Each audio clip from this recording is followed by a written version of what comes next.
Hello friends, আমি Mamata Neelam নীলাক্স cooking চ্যানেলে তোমাদের সবাইকে অনেক স্বাগত জানাই। আজকে আমি হাজির হয়েছি বিনস আলুর একটি টেস্টি রেসিপি নিয়ে। বিনস আলুর এই সবজিটি খেতে খুবই টেস্টি, ভাত রুটি সবের সাথেই খুব ভালো যাবে। আশা করছি রেসিপিটি সকলেরই খুব ভালো লাগবে। যারা এখনও আমার চ্যানেলটিকে সাবস্ক্রাইব করোনি, সাবস্ক্রাইব করার অনুরোধ রইল। এখন একটি কড়াই গরম করে নিচ্ছি। কড়াই গরম হয়ে গেলে 3 চামচ তেল দিয়ে দিয়েছি, সাদা তেল। তেল খুব ভালোভাবে গরম হয়ে গেলে দিয়ে দিচ্ছি 2টো তেজপাতা। এখন দিচ্ছি একটা বড় সাইজের পেঁয়াজকে মিহি করে কুচিয়ে। পেঁয়াজকে প্রায় 2 মিনিটের মতো নাড়াচাড়া করে একটু ভাজা ভাজা করে নেব, যাতে করে পেঁয়াজটা একটু নরম হয়ে যায় আর সুন্দর একটি কালার চলে আসে। পেঁয়াজ ভাজা হয়ে গেলে আমি দিয়ে দিচ্ছি 1 চামচ আদা রসুন বাটা। আদা রসুন বাটাটা আমি লো ফ্লেমে 2 মিনিট কষিয়ে নিচ্ছি। এতে করে আদা রসুন বাটার যে কাঁচা গন্ধটা আছে ওটা চলে যাবে। আদা রসুন বাটা 2 মিনিট কষিয়ে নেবার পর এখানে আমি অ্যাড করে দিচ্ছি লম্বা লম্বা করে কেটে রাখা মাঝারি সাইজের একটি আলু। আলুগুলোকে আমি কেটে আগে থেকেই ধুয়ে রেখেছিলাম। আলুগুলো দিয়ে 2 মিনিট ভালোভাবে নাড়াচাড়া করে নিয়ে আরও 3 মিনিট লো ফ্লেমে ঢাকা দিয়ে রেখে দেব। 3 মিনিট হয়ে গেছে, ঢাকনা খুলে আরও একটু নাড়াচাড়া করে নিলাম, কেননা মশলাটা নিচে বসে যেতে পারে। এবার আমি এর মধ্যে মিশিয়ে দেব কেটে ধুয়ে রাখা বিনসের পরিমাণটা আমার 200 গ্রামের মতো আছে। সবকটা বিনস দিয়ে দেওয়া হয়ে গেলে আলু আর মশলার সঙ্গে বিনসকে ভালো করে কষিয়ে নিতে হবে।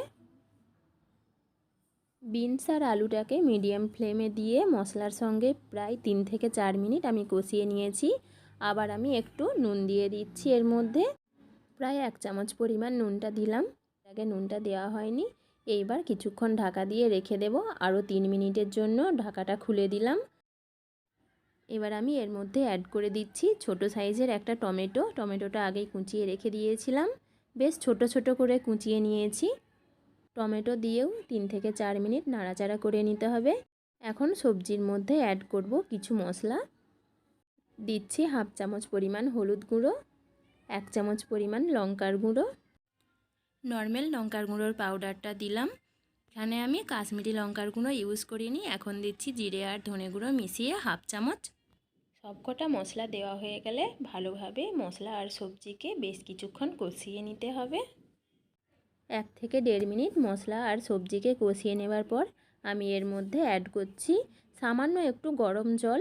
তা না হলে মশলাটা যে গুঁড়ো মশলাগুলো দিলাম সেগুলো কিন্তু পুড়ে যেতে পারে, এতে স্বাদটা পুরোটাই চেঞ্জ হয়ে যাবে।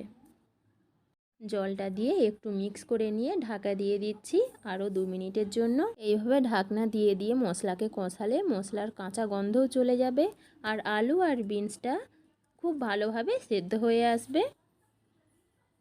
তোমরা চাইলে এই রকমভাবেই আরও একটুক্ষণ কষিয়ে শুকনো শুকনোও খেতে পারো। আমি একটু গ্রেভির মতো করব, সেই জন্য আমি এর মধ্যে অ্যাড করে দিলাম 1 গ্লাস গরম জল।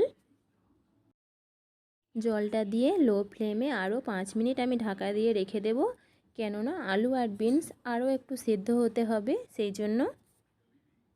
5 মিনিট হয়ে গেলে ঢাকনা খুলে দিয়ে আমি এর মধ্যে অ্যাড করে দিচ্ছি 1/2 চামচ পরিমাণ গরম মশলার গুঁড়ো।